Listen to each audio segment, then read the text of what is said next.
Hey friends, it's the AAE team here again with you live on Wednesday at 4 o'clock. This time with our special guest, the King of Letters, as he's called, at least here. I don't know if that's like your official title elsewhere, but here we I'll call take you it. King of Letters. So Eric Weathers is with us. How are you, Eric? I'm good. It's great to be here, Mitch, Nick, Kat. It's good to see everybody. Awesome. Everybody knows Kat and Nick. Nick's the editor in chief at Allegiance Arts. Kat is marketing and design director, and she's responsible for all the beautiful things that you see, as well as all our artists, of course. But you know, even they need designers to put it all together. So That's true. so Eric, I have a feeling most of our audience is already familiar with you, but if you can give new people a bit of a primer on who is Eric Weathers, the King of Letters, and what else do King you of. do besides lettering? I know you're a Renaissance man, as I understand. I try to be. The jury's still out on that. My name is Eric. I letter everything basically. I've started out doing independent comics a decade ago with a series called Flying Fortress that I did with a buddy of mine, and we spent a long time getting that whole series off the ground and into people's hands, doing the con circuit, just sort of keeping it indie. And around 2018, I came up with this idea for a book called Battle Brick Road, which is the book I'm currently working on with my friend Zeb Hatfield. And it's basically a modern military version of The Wizard of Oz. That is currently funding on Indiegogo or at battlebrickroad.com. You can check it out there. But when I'm not drawing comics, my full-time gig is a freelance comic book letterer. I mean, I letter all of Allegiance's books. I've lettered over 100 titles in various forms. I did a count at the end of the year, and it was like almost 2,500 pages or something in that range total that I did for the year. I've lettered for, like I said, Allegiance, Cyberfrog, Jawbreakers, Graveyard Shift, the Nexus story that Mike Barron did and Kelsey Drew. I mean, everything. Monster MD, Downcast, and the Lucent and Replicator, and I mean the list goes on and on and on. So there's a lot of indie comics that have my name in the credits. That is awesome, and the scale of it is very impressive. Kelsey was, I think it was Kelsey was talking to us the other day, and I forget the exact numbers, but he had like a number of pages that you've lettered in a month, like on a Mac, and it was, I don't know if you have that information or that data handy, but I remember thinking like that's impossible. But it depends on the month. But I mean, on a busy month, it'll be in a few hundred, like 200-300 pages, depending on the schedule. So, I mean, these indie books, they're not your standard 20 page story. They're 50, 60 pages. So you do 3 or 4 of those a month, and it starts to add up. So I have. Just not sorry to interrupt, but Kathleen has pulled up your Indiegogo for Battle Brick Road, and I was hoping you could give us. You'll give us the best pitch here.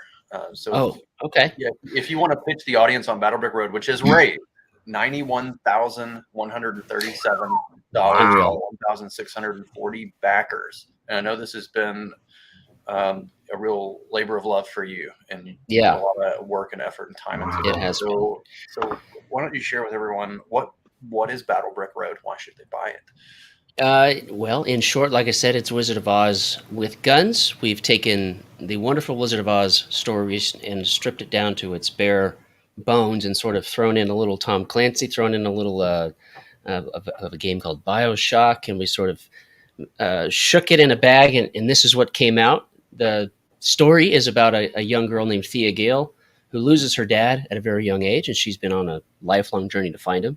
She finally gets a message from him 20 years later after he's gone missing. It says, Dorothy, I am here, and these are the coordinates where you can find me when you get here. Follow the yellow brick road. And that just starts her adventure down a war-torn journey through this hidden place called Oz. And along the way, she's going to pick up some very capable friends to handle the threats that they may come across along the way. In the world itself, Oz is controlled by 4 Watchers. Each one controls a section of Oz: north, east, south, and west. North and south are good. East and west have gone bad. And Dorothy just sort of gets dropped into the middle of this, what was once a utopia, now fallen through years and years of warfare. And she's got to try to navigate that and find her dad. That's awesome. I don't know that I've ever heard your pitch on this. Campaign, but I've never heard you pitch the book, and you did a really, really good job. I am definitely Thank you. Intrigued. I think it sounds like you've got it all buttoned up, and I love new twists on old ideas, and this certainly fits that bill. So yeah, very, very cool, and congratulations. Thank you. Thanks. What year does this take place? That's kind of up in the air, in the 2100s, in that sort of, not too distant future. But it's as if the Dust Bowl never ended in the 1930s. Wow. So, like, the U.S., as we know it, is just a desert, and that's all she's ever known. So when she gets to Oz, it's this bright, vibrant, colorful world that she's completely foreign to her, because it's always just dust storms and gray and just, lightning storms all the time. So she's grown up in this dangerous world with this. Oz has always been this, people know about it, but they're like, nobody knows where it is, sort of thing. And she finally is able to rediscover it and realize that it's not the utopia that she may have come to learn it, raised to know what it was.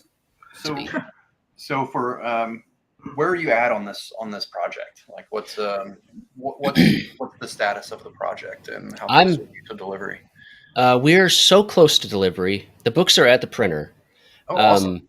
The printer is getting a new. So we have a local printer here in town, and they're getting a new press installed, and it's like,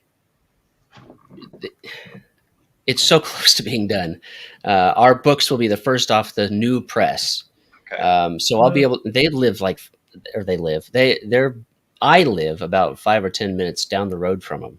So I'm going to go when the proofs are ready, check them out in hand, and then give the green light, or say, hey, we need to fix X, Y, Z. But once they start rolling, I'll be in there filming it, making sure that people get to see the process that it's coming. I got an email earlier today saying like the fine tuning, they're expecting it to be done Monday.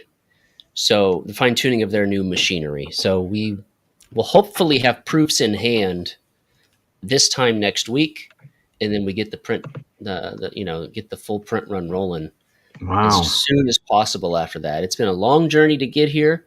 I've been drawing the second book already. I've been working on it all day today. Cool. So we're rolling right into production on the next one. Long journey. It's a fantastic story. We've got a lot of story to tell. This is book 1 of 4. So if you haven't checked it out, please do. 80 pages. There's a backup story it's like a 60-page main story and a backup page. It's our backup story that's, I think, 12 pages. We've got a supplemental book with all of my concept art and drawings and fan art and all of that kind of stuff sort of thrown in together into a supplemental book as well. There's prints and stickers and posters and bookmarks and all sorts of trading cards, all sorts of good stuff. Cool. Awesome. Well, it looks fantastic, and I'm really, really happy for you. And I'm glad it's at the printer, because I know that's a huge weight off. I know how that feels. Yeah. Like, okay, and now it just deliver, and everybody's gonna. Then you wait for the feedback, which I'm sure will be positive. I'm nervous. You know how it is. You're just like, I don't know what people are gonna think. I think they're gonna love it, but I'm intrigued of I've backed a lot of crowdfunding projects, and not all of them. I was like, some of them I'm just buying them to check out new talent, to support people, and I'm not always blown away with the pitch or the story necessarily. But in this case, the way you pitched it, I'm very, very excited to read it. It sounds like you've laid the groundwork for a really robust universe of characters, as well as a really rich archetypal storyline. Yeah. Thank you. First of all, Zeb, who is my friend who's writing this story, has. I came to him with this idea. I said, "Hey, I have these two ideas. One of them is an Oz idea. Which one do you want to do?" He picked the Oz one. Um, it was in the 30,000 foot view of it. At the time, I was working on a portfolio for painting for like concept art and stuff, and I needed an idea to sort of stand out. So I had heard, you mash up two things together and you kind of make a pitch idea out of it, and that's what Battle Brick Road was originally concept art for a make believe video game that I would sort of shop around and say, hey, I can do digital, concept art or whatever.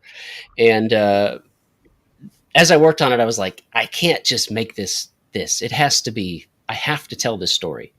So I had like my core idea, which was very heavily military based, like like spec ops and going after drug runners and things like that.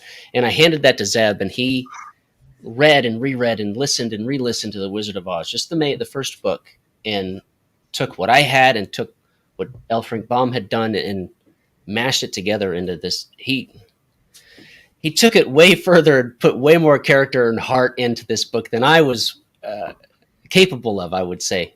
He's really, really dug deep into the characters, given them rich backgrounds, given them reasons for you to care about them.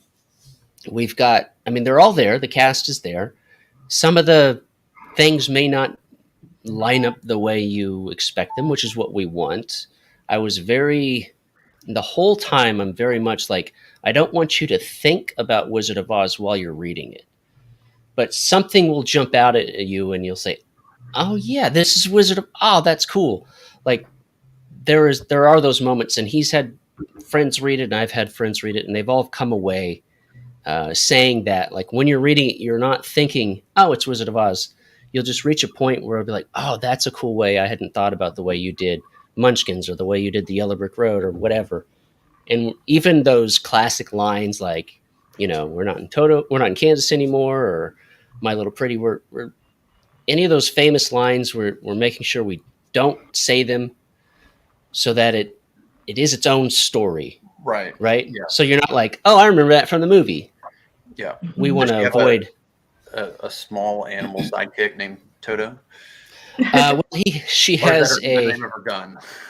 Toto. If you scroll down on the campaign, there is a shot of this sphere shooting, and that is Toto. Toto is the drone. Yeah, I saw that. Yeah, so he was created by her father as her protector and not really pet, but that's Toto right there. He's a real he's a force to be reckoned with. Cool. All right, I dig it. Yeah, that's super cool. So now you may correct me if I'm wrong, but I believe you have performed a military service, and I'm curious. That is correct. Yes. Okay. And how much did your military service influence the production of and conceptualization of the project, and where did it? I'm sure it weighed heavily on it. Most of the books that's what Flying Fortress was. It was military. Right. Army Air Corps, which I was in the infantry. I was in the Air Force, but the friend I did that with, he was big into planes and World War II birds, and his grandfather was a B-25 pilot, and we ended up on a B-17 for that story. But I'd say most of the ideas I come up with sort of maybe have that kind of military bend to them. I just sort of lean that direction. So it definitely plays a role in the decisions I make in terms of projects I like to do. It seemed like a no-brainer to just put a rifle in Dorothy's hand and kind of see what story came out of that. Yeah, I love that. So, but yeah, the writer, my friend, doesn't have any military service, so there are times when I'm like, well, a soldier wouldn't say the line that way. We'll adjust dialogue so it makes more sense coming from somebody that has been there. I don't go so far that it's unrecognizable to anybody, right? So like, it's not technical jargon that you're going to hear that you're like, what does all this mean? Because the military definitely has its own language. I don't go that far. So we follow Dorothy, who is not active duty, but she does have some military experience. So, in a fight, she's not helpless, but not maybe fully up on her training, and nothing that's going to, I think, lingo wise or anything like that's going to shy anybody away from like, I don't understand what half of these words mean or these acronyms or whatever. So very cool. Very cool. So what else is on your plate, Eric? I know there's a lot going on in the crowdfunding space and in the indie space, and you seem very content in this space. I do, working on these independent and small press projects, which is really cool for a letterer of your caliber. Because honestly, if we didn't have a great letterer, the books they wouldn't be what they are. So we appreciate you playing in our sandbox quite a bit. I really enjoy working on the Allegiance books. I mean, you guys, the books here let me work with some of the biggest and best names in the business too. It's like, I get to letter, Mitch, I get to letter Butch Geiss. I get to letter Kelsey Shannon. I mean, this stuff is incredible. Thank you. And even in this indie scene, it's like there have been some names that are pretty incredible that I get to have on the little credit line next to my name next to theirs, and I think that's pretty rad. Yeah, but it's a great time. But what I'm doing now, I mean, it's just a lot of lettering, a lot of drawing. I'm working on the current Cyberfrog book with Ethan. That's Wrecked Planet. I know we're several pages into that. I'm working on the new Graveyard Shift with John Malin and Mark Polton. I've just got so much on my plate, but not in a bad way, in a very good way. I know we're busy. We're about to send you some more stuff. So yeah, looking forward. We're very excited about that. The next Allegiance books. Yeah. I'm not sure I get this one. Do they eat any elephant wrapped in cellophant? Is this a way inside Oz joke that I don't know? I think maybe it's over my head too. It could be from the original Frank L. Baum story. Yeah, possibly. I don't know if you know this, Eric, but Nick is he's our resident film aficionado. Mm-hmm. Yeah, so you get him. We get him and Kelsey talking about movies, and then this broadcast easily goes for like an hour and a half. And I'm mostly just sitting here. Kat participates; she hangs in there like a champ, but they get really obscure really, really quickly. I don't know. We nerd out, and it degrades very rapidly. I can see anything with Kelsey kind of heading that direction. I think.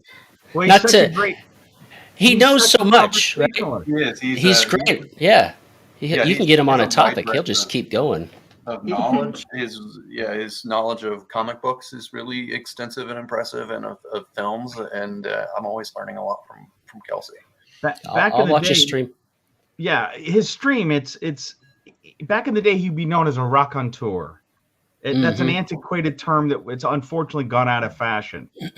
But he really is. You could see him sitting at the Algonquin at the round table, regaling everyone with great stories, and he's got that gift. Absolutely. A pleasure to letter too. He always leaves me the right amount of room.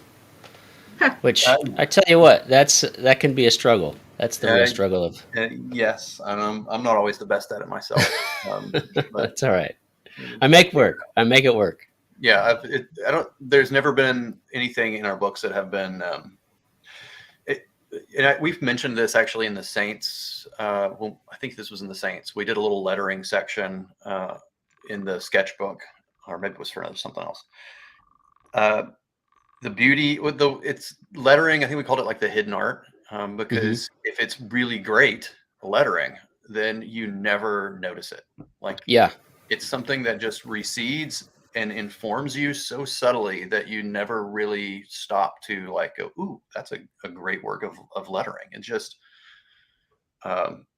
imbibes and imbues the characters with a sense of voice without distracting the reader. So in a way, it's like, I mean, it's of course you're an artist too, so you're dazzling with Yeah. your own artistry in your own books. But when you switch to lettering, you play an important but relatively like a crucially passive role in the experience of a comic book. Right.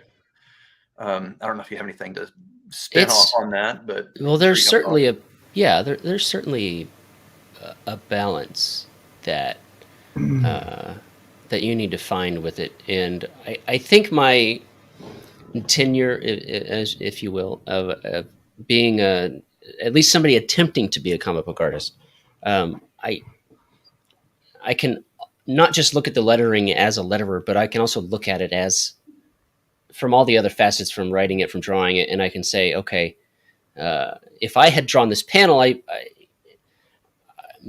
can assume that the artist thought that this part was important, or so I want to try to stay out of the way there, where maybe other letterers who maybe haven't done that might not have that, unless you have so many years experience, you just kind of know what to do. But I have been able to come at it with that lens on, of saying, being able to look at the artwork and know what the person's trying to say, and then being able to work my lettering around that. And it can be, like I said, extremely difficult in some cases, with whether it be the way it was drawn, or if it's scripted after it's drawn, the way it was scripted, in terms of like reading order and who's speaking first, and there's no room up top, so I got to move them below. But that means that this balloon's gonna cover their hand. So how do I move that so you can see the gun in their hand? Like all of these different things that go into it.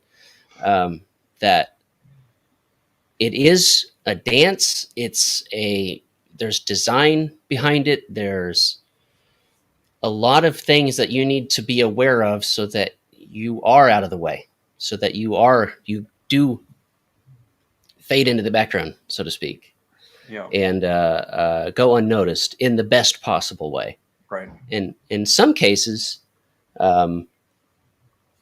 it can be difficult because design choices from the editor or the other creator of, I want the balloons to be this way or what have you, those can stand out, I think, sometimes good and sometimes not so good. So, different, everybody wants their villain to have a scary balloon, and then, okay, well, that makes that stand out. Or sometimes you go down a rabbit hole of too many characters, each having their own unique balloons, and then it just becomes sort of a mess. Yeah. So, you try to go with the KISS method. You try to keep it as simple as possible. Exactly. So, it's an art form, and some days are harder than others, but we soldier on. We approached you in the early days of Allegiance Arts. We were looking to get our first round of books lettered, and we had some specific requests that I hope you weren't finding strange or weird. But I had a specific, like, I didn't want my balloons to be symmetrical. Like that was one, and Eric took it all in stride. The other is I wanted all of our books to have the same font, so that if you pick up any Allegiance Arts book, it's a familiar experience, and we weave some of that familiar experience into the design elements of each book. Even though the books are wildly different conceptually, I wanted the fit and the finish, all the way down to the lettering, to be something that was familiar. So if you picked up one, you could pick up another, and you felt like you were in the same saddle, so to speak. And then we had some other specific requests we dialed in around sound effects. And anyway, I don't know where I'm really going with that, other than I really appreciate you taking up the banner on those and sticking with it, and creating a line of books for us that has that uniformity, that familiarity in each one of them. And that's cool. I mean, I like the fact that Eric's lettering adds to the drama of the scene. When we were doing the Saints, I was going through it, and I said, look, I think it needs some effects in these areas. And I don't remember giving you a whole lot of direction. But when it came back, I went, holy cow, that is like, I don't know how to describe it. There's a crowd scene, and the crowd is chanting. They're in a protest. Yeah. And the way you lettered it drew your eye, and you felt that you were in the middle of this scene. And I think, sometimes we forget that that's as much as the mise en scène, the scene of a comic is or a panel is anything else, is the sound effects and how it impacts the reader. You want to draw them in, and back in the day it was like pow and biff and slam and zowie and all those, wonderfully cherished antiquated things. But I love the way you handled that in the Saints, and especially the scenes where there was action with the gunfire and stuff. But try not to give too much away here, so I'm hedging my words a little bit. But I just appreciated opening up the files and looking at it, going, "Wow, that was way different than I expected, and a very, very welcome and pleasant surprise." Thank you. The Saints was a lot of fun to work on, but to go back to what Mitch was saying about sort of the expectations you had when you were looking to hire me. I remember a conversation we had because we were working through the sound effects, and when I finally nailed it, you were like, "That's what we want to go with." You had said something along the lines of how you thought that I had purchased the sound effects and was just throwing them in, and I had just found the right one. And I was like, "No, all of these are done, by hand, or I have a sound effect font, and I make it, fit." And I thought it was funny that you thought the sound effects were so good that I didn't even do them myself, that I'd pre-purchased them.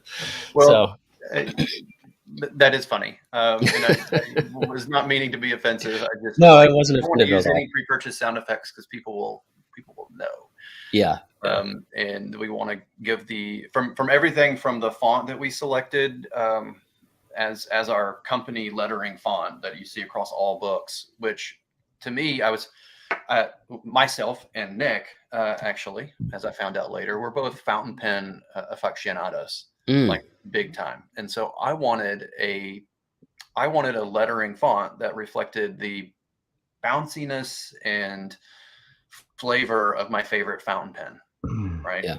And so that's what I was looking for. And so I dug for a couple of days and eventually found what we had settled on, which will remain a secret for now, what font we're using, which I do love. I hope you love it too. I do. Yeah. That's where the inspiration came from. I wanted it to feel like my favorite fountain pen, which is at Mont Blanc 149.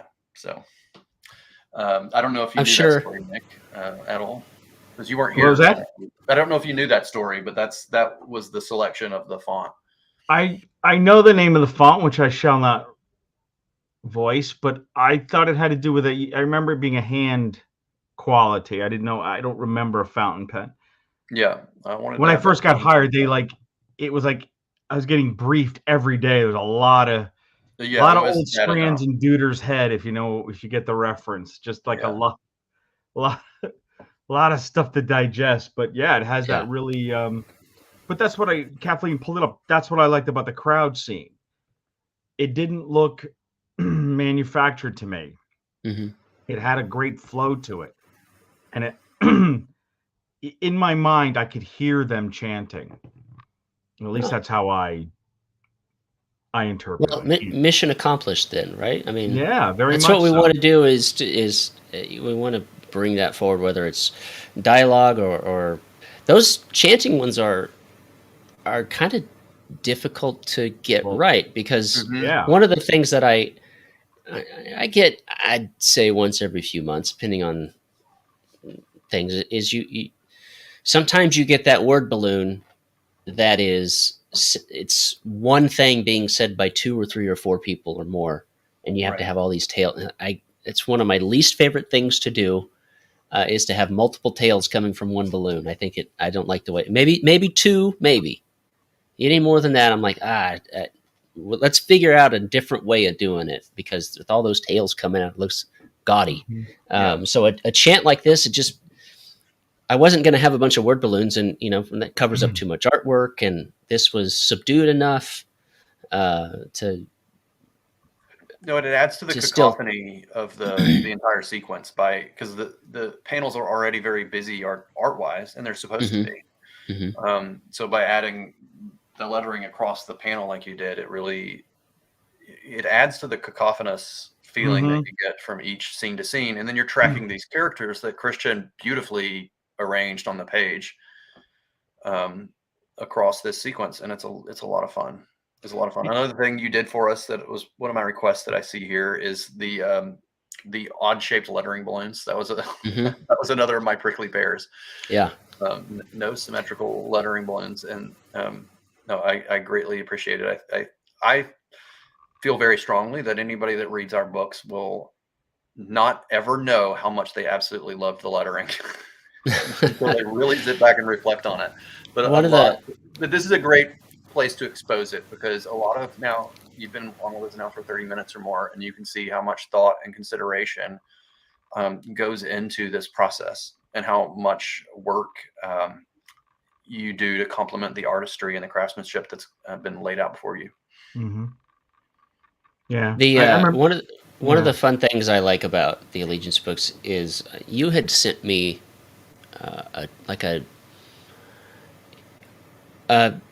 a test of what you wanted the lettering to look like. It was a Red Rooster page, and I guess you hand drawn the balloon, you turn the text in there, and I took that and ran with it insofar as even the tail, the tip of the tail was open ended. Yeah. And so I said, all right, every tail in every Allegiance book is going to be open ended, and so we've done that. So if you look at every tail, none of them come to a point. It's as if two strokes of a pen were coming in to draw those tails. So no other book has that design. No other book or series of books has that design or that aesthetic. Even down, it's not just crooked or asymmetrical balloons. Right. It's also the balloon stroke itself is it's subtle, but it has a bit of a wobble to it as well. So there you can see them again. The open tail lettering. Yeah, I love it. I think it looks fantastic. Also love the little subtle bursts you made where the helicopter is. That's I love that. That's super, super classy. Thank you. All right, I'll pop this back off. All right, 434. Nick, Kathleen, did you have any questions? Any other questions for Eric? When you letter a scene, like we'll do the protest scene, is there, because when I looked at it, it reminded me of the scene in The Year of Living Dangerously.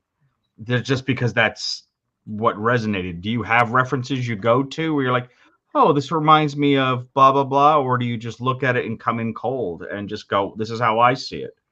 I come in cold. I don't really look at references with lettering, I think, ever. Like, I'll pick up on stuff if I'm reading it, but I don't go to it and be like, I wonder how Todd Klein would do this, or I wonder how so-and-so would do this. Like, I just kind of do it my own way. So far, so good, I think. But I'll pick up on some things. Like, one of the biggest constraints in lettering is fitting all of that text in that panel, and not sometimes you can't avoid it and you have to break the panel border. It breaks my heart to do it every time, but sometimes you have to. But I've picked up on a few tricks here and there of like how to squeeze that extra stuff in there a little bit more. Sometimes you tuck a balloon behind a head, you get the edge of it and it's sort of behind the person, or you double up on two balloons sort of occupying the same space, things like that. But, I don't, no references in that sense, just sort of kind of go with what feels right. Very cool. I'm gonna wind it on down because we're approaching our 45-minute mark. Still a little bit out, but I was a little under the weather last night, so I'm gonna go and take it easy for the rest of the day. Eric, is there anywhere you could point our audience for more information in following your work, like Instagram, Facebook, any place that you're really active where they can keep up to date? I'm on YouTube at Eric Weathers. I do 2 shows a week, Tuesday nights and Friday afternoons. On Twitter, I'm at Eric_Weathers. Same on Instagram. I have a lettering,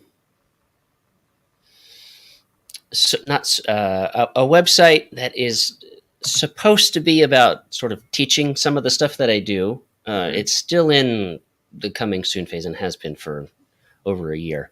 I got really busy, but the plan is to have a series of videos and things on there. It'll either be on my YouTube channel or howtolettercomics.com. You can see me there. Obviously, check out battlebrickroad.com as well. That'll always be where to find the Battle Brick Road series, whether it points to Indiegogo or a store or wherever it ends up. Check it out there. But yeah, just search Eric Weathers. I should come up. Howtolettercomics.com. That domain was available? That domain was available, yeah. That's awesome. Yeah. So I have like these, I have these grand plans of like, pulling back the curtain and saying, this is how you do it. And it's just time. That's all it is just the time, putting it in. So we in the background in several meetings, we've had discussions on doing something that's similar, like maybe something called Allegiance Arts Academy or something like that, just to, because there's a real lack of stuff out there for people looking on how to make things, and having it come from from a voice of professionals who have been doing it for years and years and years, or even from a company voice that has experience on the publishing side. And that's something we would love to participate in. So please keep us up to date on howtolettercomics.com.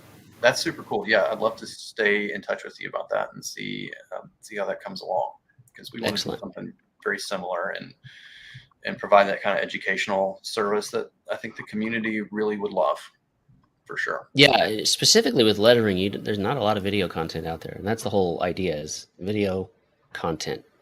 There's a lot of books, there's a few videos, there's not like one place for everything. So time willing, that's on my plate. Kathleen, can you pull up our lovely Nora Saga campaign for us, please?